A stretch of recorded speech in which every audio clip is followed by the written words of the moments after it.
how is that $100 million a year show? I probably shouldn't say this. I don't want members of my team, like my employees, to freak out. I have never been so sure of having a God-given purpose. I am a political ageist. They culture ward their way to make shit left and right rather than top versus bottom. Welcome to From the Bastards, the part of the Philip DeFranco show where we answer questions about news, politics, business, life, and whatever else is on your mind. And to submit a question, just go to defrancomedia.com and click that link to send a voice recording. All right, so let's just jump into it.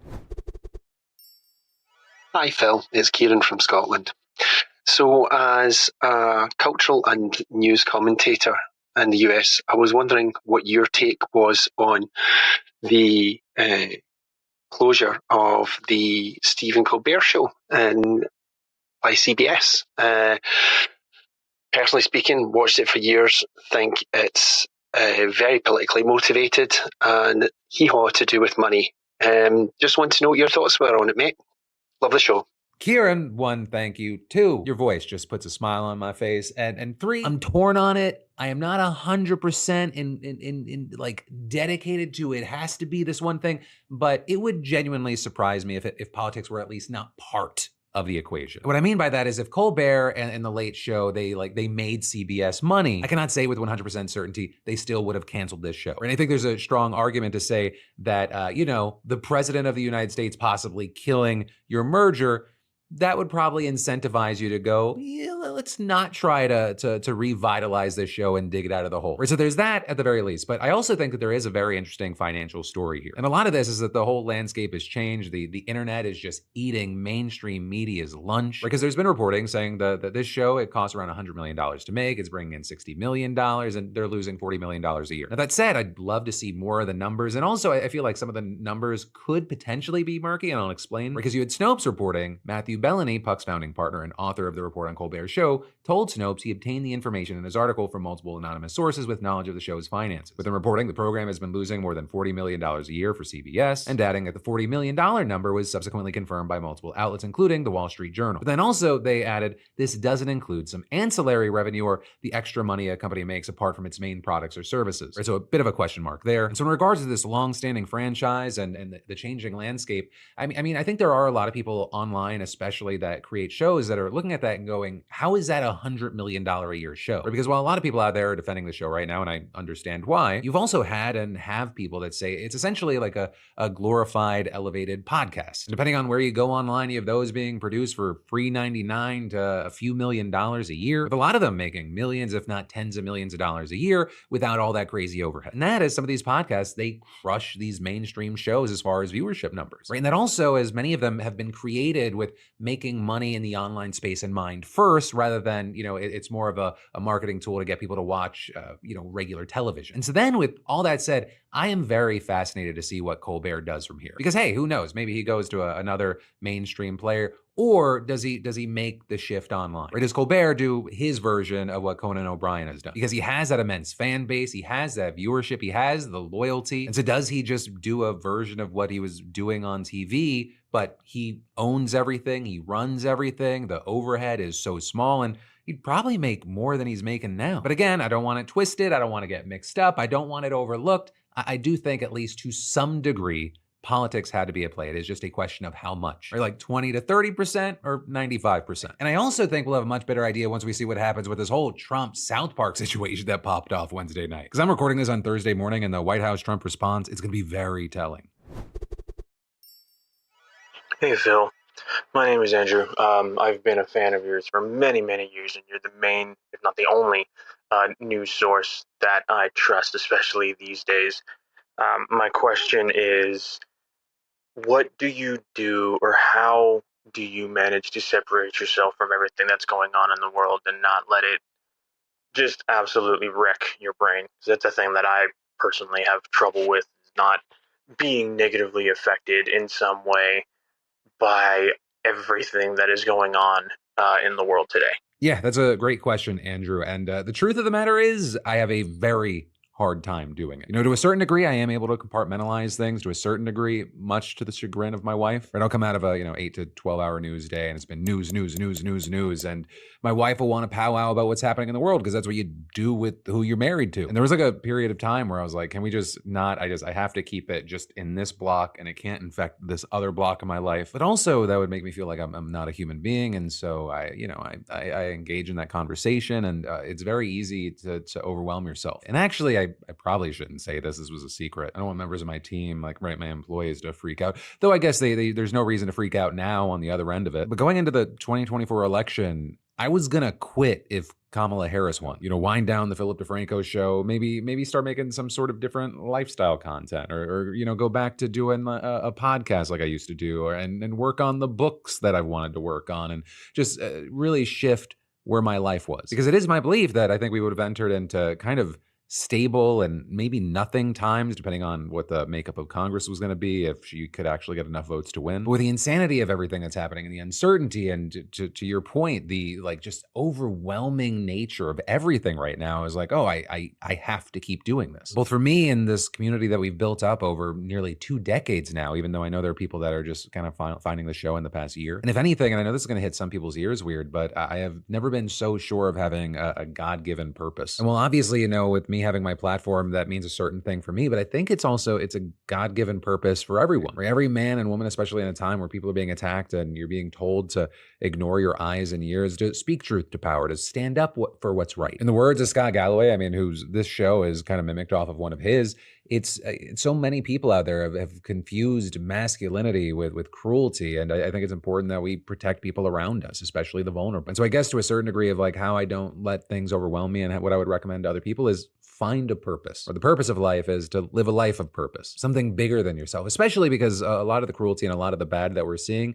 it comes from a mindset of me, others are hurting me, rather than what can we do together. And also understand throughout all that, there are going to be days where everything's too much, but know that that's not a forever feeling and you got to take baby steps. Start affecting the things you can actually control. As well as I think everyone should get into something physical. I hike, run, work out, or at the very least walk every day, not because of the physical stuff really, but because of the mental benefit. That's a game changer and not just something I'm saying so I can put these pictures in the video. Why isn't the Democratic Party moving away from these old people who have been in office for forever, who are so old that they're completely out of touch with the majority of people today? They're so boring that every time I hear them speak, I want to go to sleep. People like Schumer and Jeffries, they really need to focus on getting some young people in there who know how to get people to go out and vote, who understand social media, who understand what people are going through today, instead of these people who are just so boring that they couldn't even excite a puppy. So I'm going to rub some people the wrong way. I am a political ageist. I do not think that you should be able to run for office in this country if you are 70 or older. We age out pilots, we age out air traffic controllers, we have no fucking faith in doctors and their cognitive tests when it comes to the politicians because we think everything is shady. So I'm sorry, you lose Trump, you lose Biden, you lose Mitch McConnell, and I'm sorry, leftists, you lose Bernie. And we need to have term limits, right? 2 for president, I think 2 for Senate, 5 for the House, right? 10, 12, 8, and there's flexibility if you got the job because of whatever reason in the middle of a term. If we're constantly living in a new world with old ideas, you fall behind. How many times have you seen clips or you've watched something on the show where it's like someone that just stumbled out of their sarcophagus is like debating or talking about AI and asking questions that don't even sound like a sentence? And as far as why those things aren't going to change is because the old fucks that are in there, they're not gonna give up power. Power, I don't know if you know this, is not a thing that a ton of people love giving up. And that shit is baked in. Do you remember late 2024, AOC lost a leadership role to that 74-year-old Democrat who had cancer? And at the time, he either literally said or essentially said, well, it's kind of my turn. And then he actually died several months later. The Democrats at times feel like they're in this age-coordinated conga line to fucking death. And so that's why I often, not universally, because just being young isn't a fucking prerequisite, but why I often find myself supporting her on the side of younger people who are trying to get in and shake things up and change things up. There is a lot to be learned by people who have been in those positions for a while and they've made networks and they've figured out how to coordinate things. but at a certain time, you're just taking up that spot. And so in a world that's changing, and really more than ever, I think it benefits us to have a Congress and just leadership in general that is at least closer. Like, I believe the Senate median age is 64 plus right now, but the median age just in America is 38, 39. But anyway. Do you profit from the podcast version of the show? I specifically watch on Apple Podcasts. Do you profit from that the same way you would a YouTube view? Okay, Kurt, let's talk money. Watch or listen to the show wherever is easiest for you. Always, always, always. You can get the Philip DeFranco Show on YouTube or Spotify or Apple Podcasts. And same with the interview podcast, In Good Faith, you can watch on YouTube or listen and watch on Spotify and Apple Podcasts. And while right now, I don't think that we do auto-insert ads on Spotify and Apple Podcasts, and so we wouldn't make money that way. And while on YouTube, obviously, there's AdSense as long as you don't have an ad blocker on. Do not stress it. One view does not mean a thing. And the most of our money comes from sponsorships. I would say the breakdown is sponsorships, then Beautiful Bastard, and then AdSense. I built out a whole boutique ad agency. It started for YouTubers and then also extended into podcasts. And we're even talking internally about having like a podcast network where we can help people get ads and stuff. But that's been kind of where most of the money is. So never stress that. And then also for the creators or just anyone interested, if you're in the news space, sponsorships or paid memberships, that's going to be kind of the bulk of your money. But if you get into the TikTok partner or whatever the hell program they call it, I think they, for the most part, I don't know if this is everyone else's experience, they'll cap you at like $600 a day, whether you get 1.5 million views across your TikTok or like 20 million. It's just like, oh, by the way, this is what the amount is. And with TikTok, you may not have noticed this. At any given point, you could just lose your monetization. It just happens, and then you try and contact people, you get no support. And then with YouTube, there's a bigger demonetization problem, though I do feel like there's been some sort of change over the last year where it's less of an impact. So it does appear like more and more people can count on AdSense there. But outside of holiday season or certain specific moments, like when the Switch 2 got released and just YouTube was throwing all these like paid reserved ads at people, sponsorships will end up bringing in way more money than anything AdSense could, unless you're, one of these YouTube freaks that does 50 plus million views on YouTube, like per individual video. At that point, you're bringing in so much money through AdSense that it may be more than sponsorships, because a lot of companies only have certain amounts of budget per quarter. And so that's why when you look to someone like a Mr. Beast, for the most part, and this is not universal, the only way that he's going to get paid his true worth, like when you start comparing TV dollars to this, is for him to profit off his own companies like Feastables. Because I've heard some of the behind the scenes of the money that's being offered to sponsor a Mr. Beast video, and it might have changed over like the last 2 or 3 years, and this did not come internally from Mr. Beast people. It's the conversations that happen with the marketing and agency side people. People were getting discounts, in my opinion. But yeah, that's too much information about a thing you only kind of sort of asked about. I don't know if this is going to make you feel old, but I'm older than you were when I started watching you in middle school. I'm now 28. How does it feel to be like one of the longest standing YouTubers from like the original select few that are like still thriving and doing well? Because I feel like a lot of YouTubers, they'll last maybe a couple of years and then they'll kind of fall off, but you've kind of maintained an audience and have, evolved your brand. You went from Lovely Lady of the Day to, real news. And curious, like, what's kept you on your toes? How have you evolved? How do you keep evolving? What tells you that you need to make changes when it's time to make changes for your business model? That ended on a really interesting note. So I will start by saying the biggest motivator in life is being or having been poor. This country shits on poor people because the people in power have convinced a portion of the population that, yeah, it sucks to be poor, and we shit on the poor people, but there's a chance that maybe you won't be poor, and wouldn't you like to just like reap in so many benefits if you could pull that off? They culture warred their way to make shit left and right rather than top versus bottom. But I started YouTube because I cared about the news. I wanted people to talk to about it, and I was lonely. And then throughout the early years, I started chasing views, and it became about, pop culture rather than politics and hot girls rather than hotly debated topics. And then in 2016, who knows why? I mean, it could have been for any number of reasons. All of a sudden, people started caring about politics again. And then all of a sudden, I could talk about politics and my views wouldn't plummet when I would do that. You know, I think I do the best version of the show, kind of like I think people do their best learning and best production when they're doing it with something that they care about. Have you ever tried to read a book that you're just not interested in, like it's being forced on you? It's impossible, or at least for me, it would be. I try to read the same page over and over and none of it would stick, but then you click with something or you're interested in something and you're blazing through it and it's sticking and you're thinking about it. So I think when I do the best version of my show, I'm doing it because I'm creating it for me. And I don't mean me as the creator, I mean me as if I was the consumer. And as far as what tells me when I need to evolve or change things, sometimes it's just me wanting to do something different to make myself a little more stimulated. And other times, you know, it's us looking at how is the show doing algorithmically? And so while it's an incredibly different audience, I think there's a lot to be learned from shorts and TikToks. When you upload there, you get into all these different feeds that you wouldn't have gotten into if you just kind of uploaded YouTube long form. You can just throw out more there, see what people are interested in, because you're just popping into people's feeds. What's the ratio of views to likes to shares? And as far as, you know, what signals do I get that I need to evolve or change things, a lot of it just comes down to I need to feel personally stimulated. I just started doing From the Bastards because I saw Scott Galloway doing Mailroom and I was like, oh, I love that sort of interaction with your audience. That sounds fucking awesome. And then for the In Good Faith podcast I just started, I've always loved talking to people. I'd had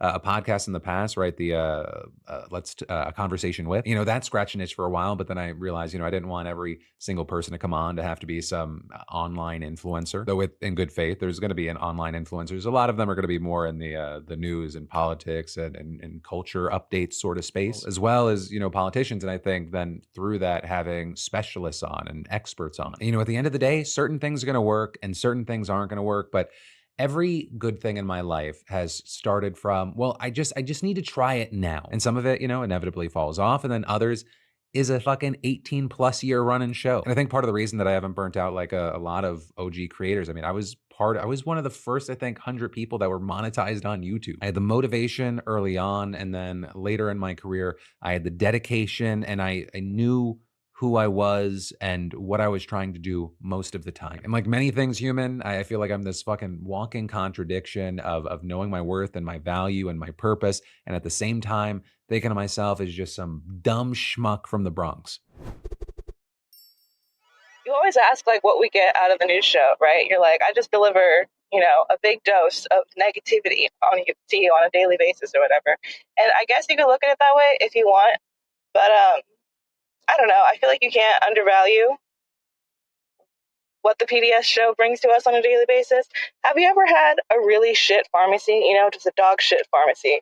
The type of pharmacy where you go pick up your, like, I don't know, birth control. You probably can't relate to this, never mind. But birth control or Plan B or something, and they give you, like, I don't know, a treatise on Jesus or something.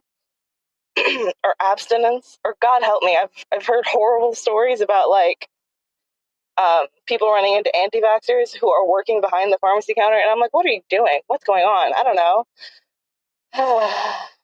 As compared to going to a pharmacy that you can like actually trust, and they're just going to give you your goddamn meds and tell you what you need to know in relation to the goddamn meds, and then be done with it. You know, it's just a huge fucking difference. It's a huge difference getting your news from a place that you can trust on a regular basis, if that makes any sense.